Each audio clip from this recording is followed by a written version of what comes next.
Welcome to Real Easy Cooking with Robert. I'm Robert, and this is Ed. And today, Ed, we're making a complete meal. Spaghetti and meatballs with garlic toast and a glass of wine for me and my mom. You don't get no wine.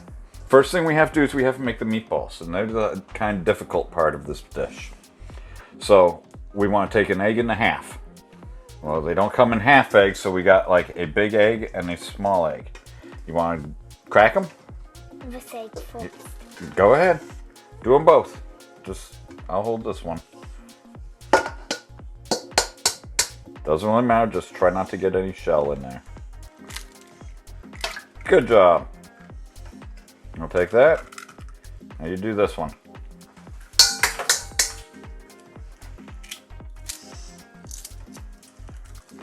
Good enough.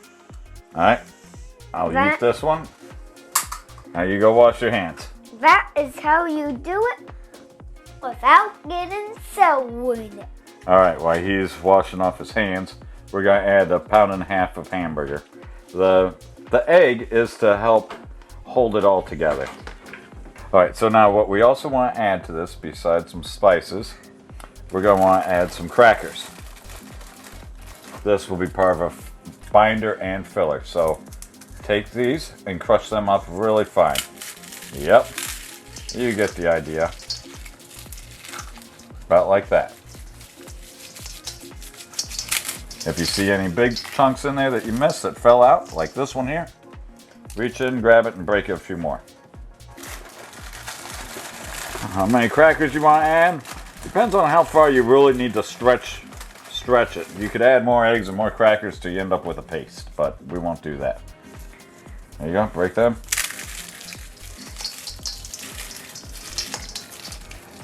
Now see, it's kind of big. Let's break them up a little smaller. Break Alright. it, egg. Alright, now I need to add some spices. We need to add some paprika.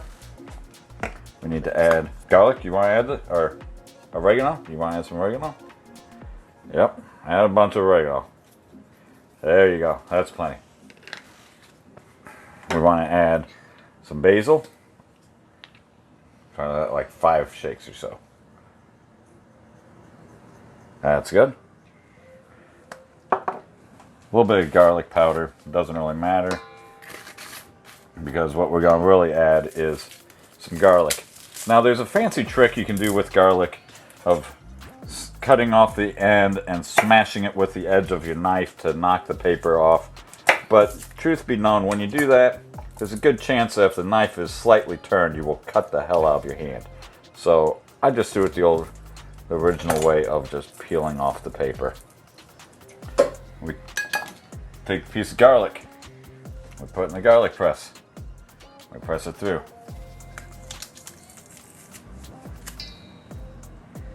Was that impressive? Here's the back of the knife. Slide that off. And that's what we got. For 1.5 pounds of this going into this thing, we're going to use 2 cloves of garlic. That's a clove of garlic, not a bunch of garlic. This is a clove. This is a bunch of cloves. I knew someone who made that mistake once, and she put a clove of garlic in.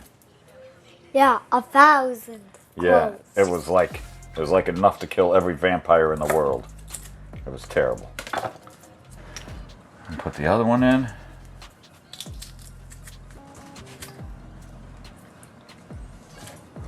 Nasty, huh? Yeah. But it does its job. If you were true Italian movies, you see the gangster always cuts it really thin with a knife and his garlic and makes a big deal out of it. You just use one of these. It's just as easy. A bit easier though. Alright, so that's all done. That's all mixed. Or put in there. And now we have to mix it. So, do you want to do this? You want to get messy? Oh wait, you gotta add some pepper too. I don't add salt. I only add salt when I'm cooking, when it's there for a science reason, like to pull moisture out or to bind things. But pepper, That's a good spice to add. All right, you ready? You want to do this? You get your hands in and you just mush it. And you just mush it. Nope. Like this. Not doing that. You don't want to get messy? You don't want to get messy? Come on. No. Is it because you just washed your hands? So I want to keep mushing this around until all of the egg is mixed in and until all the seasoning is mixed. If you have a food processor or one of those Cuisinart machines for making like dough, that'd be awesome to run this through. But I don't have any of that, so we do it by hand. Okay, I'm actually going to add one more small egg because that one egg was really small. Alright, so we got one more small egg. It's my friend's farm, so it's different color. It's just different color on the outside. The inside's going to be normal egg. Alright, here, throw away the shell and this bit of shell. I'll mix this in. Like I said, the egg becomes a binder. It binds it all together. So when we cook it, it doesn't break apart into just browned hamburger. As I'm mixing it, I'm folding from the outside back in. Why? So I can keep mixing it. So I'm trying to get all the spices mixed in. So you don't bite into like one big mouthful of spice. That would be icky. Okay, that's about as good as it's gonna get. Which is disgusting. Now, let's turn on. The oven. You wanna do this? We're making mud balls. If you make one that big, they are gonna shrink some, but you wanna make, I like small meatballs in my spaghetti. So I make them about like that. I'm gonna make a mud ball. Alright. Same recipe I use for meatballs, add some sage to it, and then they're good for meatball sandwiches. Yeah, Dad calls them mud balls sometimes. Mud balls. Yep, except they're edible. Except for they're edible. You don't eat the mud balls outside? Yeah. Okay, that's probably good. Just don't eat the ones behind the dog. Yeah, because that's poop. The purpose of that working them in every your day. hand does two things. It shapes them, and the meat needs to be mushed together a few times so that it holds its shape when cooking. Yeah, mud balls are really fun to make. Okay, they're all in the skillet, and we got a few minutes here before it starts doing anything because I have it on very low heat because we want to help just cook them first. On very low heat, and wash our hands thoroughly because we've been handling raw meat, so you have to use a lot of soap and water and hot water to get it all off, okay? Okay, your hands are clean now. I got a lifesaver, but it's too big for this frying pan. So, I'm saving half the mess for it. Fuck it, right? It's a step. Yeah. We gotta get some water. I'm gonna start boiling this now because it takes a crazy long time to boil water. Much longer than you think it does normally to boil water. It helps always start your water with hot water, not cold. Hot because it's less energy to heat it up. It's already partway to boiling, right? That should work. Big pot of boiling water. No, it's not boiling yet. We'll let that heat up and boil. Now, water for your pasta should be as salty as the sea. These are still slowly cooking, see? You can hear them slowly cooking away. When they cook for a while, we will... Oh, I can probably get them now. Someone broke free. Oh. Hard part is trying to roll them over without smushing them all. Sometimes tongs help. What-ting? What-ting? Oh yeah, tongs are better on this today. Today, tongs are my friends. Alright, we'll let that go. We'll put the lifesaver back on it. We got that boiling. Let's work on our sauce. Our sauce is going in here. You want to put the jar in first?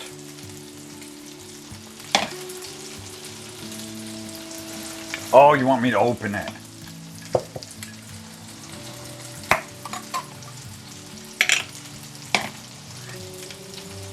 That's still not right. How about this? Is that right? Yep. Yeah, that's right. You flip it over. And then what? Alright. Then you lift up. And why do you do it that way? Because it's the non-mess death. Less mess. That's right. And then you can just shake the bottle a little bit and the rest comes out. Boom, bam, boom, boom, boom, boom. We always rinse this out and keep these because you never know when you need to save leftovers or something else. Now we got the sauce, Sauce and but everything. we want to doctor that up, don't we? We want to add some oregano again. You want to add some? Just sprinkle some in. And that's good. I'm You want to real sprinkle in oregano. about half as much of that of basil. That's good. We don't need any garlic powder because we're doing garlic bread, but we do like paprika. We love our paprika. Sprinkle some paprika in there.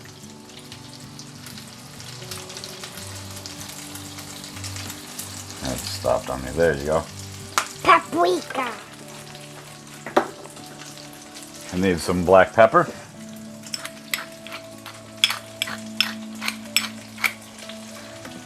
And garlic. You like garlic? Alright, I'm going to show you that we can actually slice garlic. Where'd my knife go? Like you're supposed to. I find if you mush it in a sauce, it just adds a hint of garlic to the flavor of the sauce. You will never notice it. So it's actually best to slice it for a sauce. Now you see that some people are like, look, I cut it so thin you can see through it. And yeah, that gives you all the flavor. That's great. But I'd rather cut it so that I can actually cut it and be done with it today.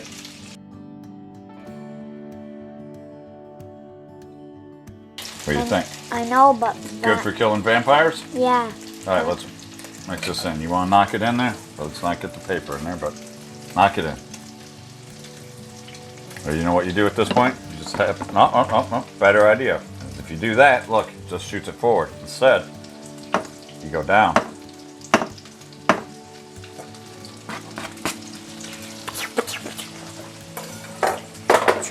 Alright, now we gotta mix that all together. I'm gonna gently stir this all together.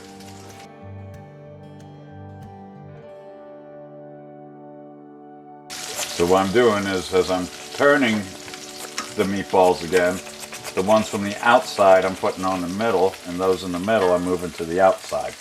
Because this pan is considerably bigger than the the burner. So I find a stir, I usually stir with the spoon upside down. That way I can control where the liquid goes in the pan. And I can scoop it like that.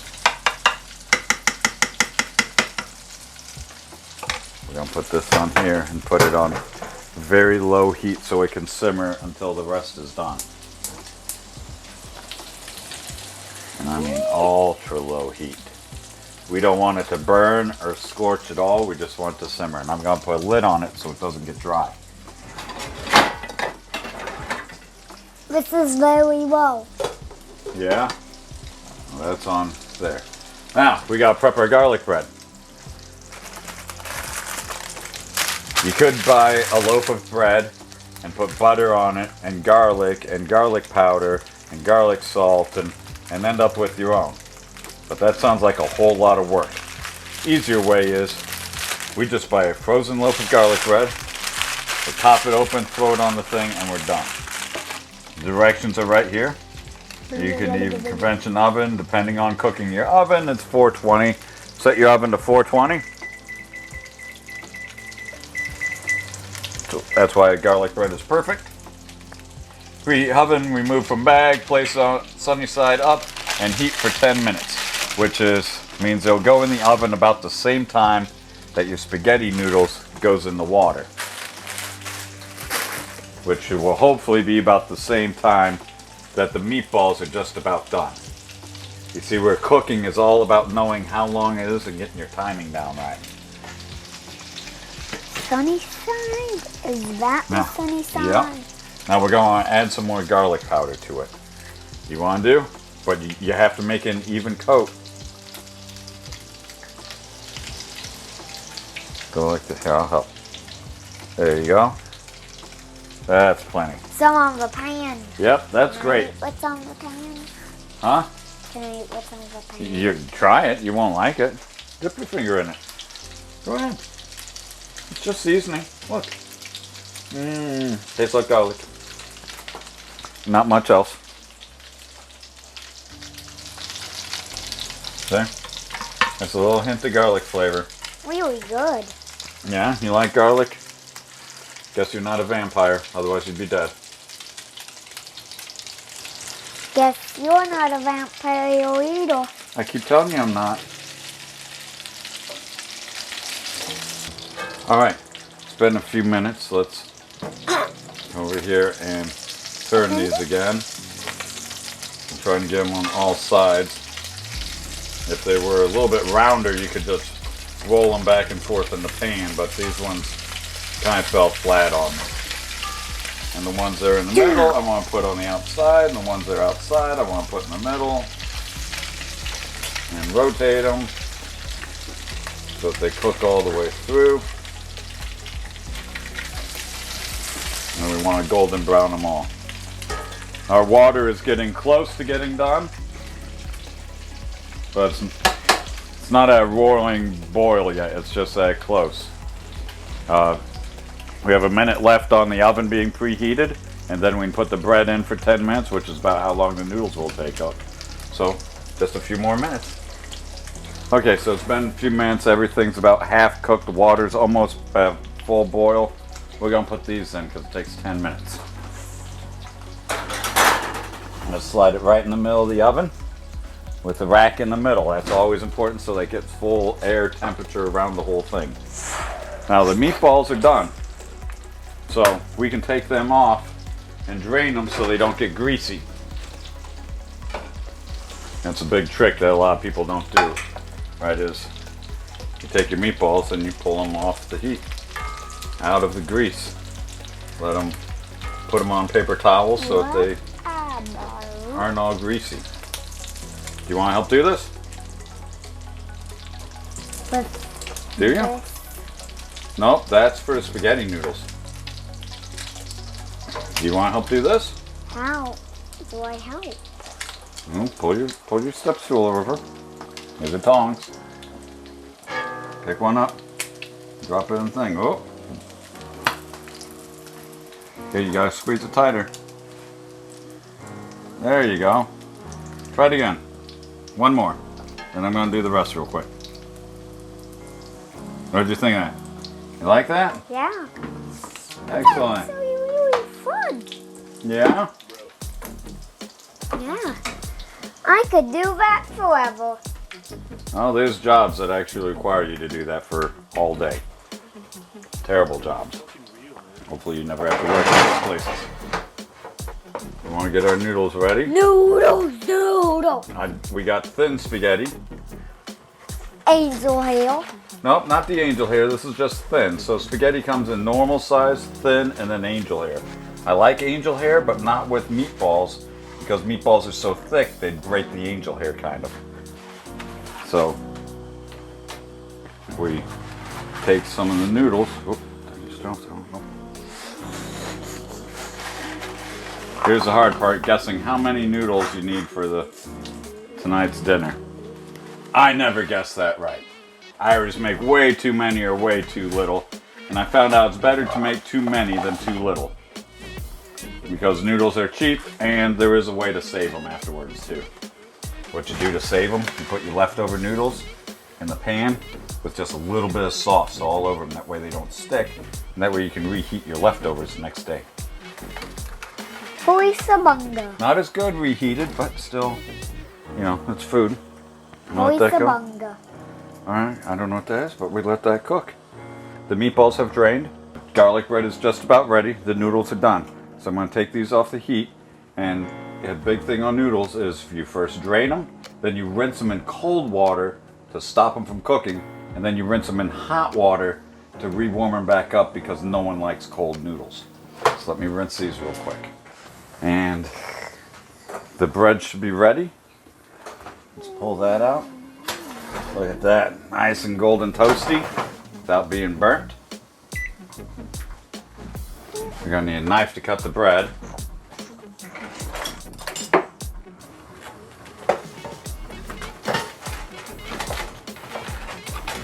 Okay, there's some bread cut. I want to get a plate and plate up a sample here for us, eh? Does that sound good? Yeah, so it does. Here's a plate. Here's that. Let's throw some noodles on.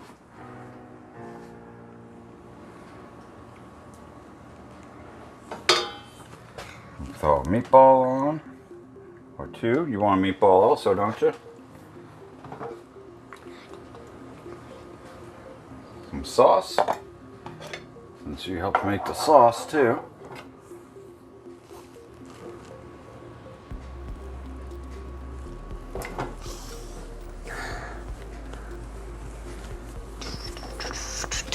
There's the sauce. How about some foot cheese? That's what I call Parmesan cheese because it smells like feet. I just put Parmesan cheese on. You want me to cut that up for you? I'm not gonna eat it right now. You know, too hot? Yeah. Just keep blowing on it till it cools down, okay? I'm not gonna hold your fork. I'm gonna eat. I want to try these meatballs. Mmm.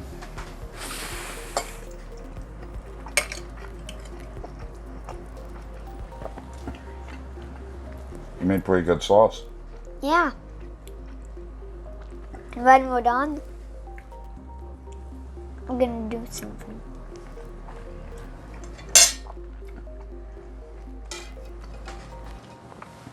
The meatballs are pretty good too. Here's the bread. You want to try? The bread's really hot though. No thanks.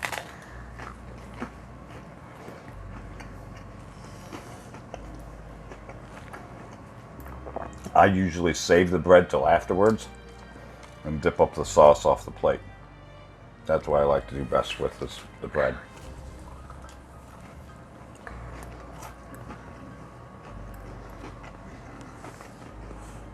What do you think?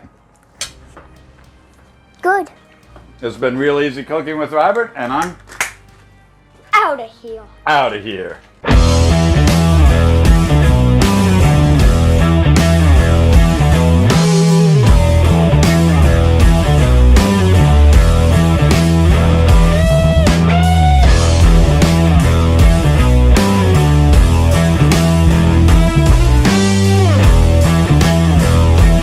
Almost forgot to show the sweet red wine that we're serving tonight, we're having. You know it's good wine when the recommendation on the back says to serve it cold and to mix it with 7-Up or some type of club soda.